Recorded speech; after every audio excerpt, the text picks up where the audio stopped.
how to fix the Windows 11 update error code 0x80004002. So if you want to fix the Windows 11 update error code, then what you need to do is you just need to simply open up your settings at first. Under your settings, you need to simply go with System. Under System, you need to scroll down and you will have Troubleshoot. Go with Troubleshoot and then go with the other troubleshooters. And after that, you just need to simply go with Run button next to the Windows. Click on Run.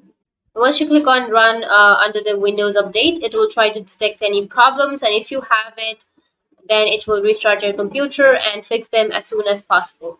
Then you can check if the problem still persists. Moving on to the other useful solution is to update your drivers. To do that, you just need to simply right click on your Windows and you need to go with the device manager.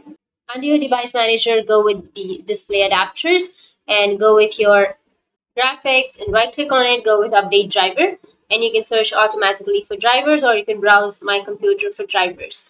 So if it says the best drivers for your device is already installed, then it's okay.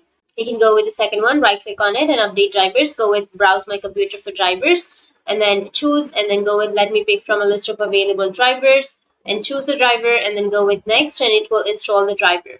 Once you've updated your drivers, your problem might be fixed.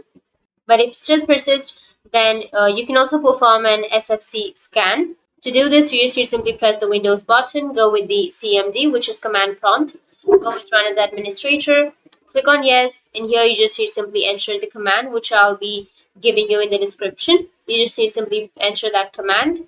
Once you enter, hit the Enter button, and it might take some time to process, like about 5 to 10 minutes. Just wait for some time, and after that, your problem might be fixed. So that's it, and if you have any questions, feel free to comment below. Thanks for watching.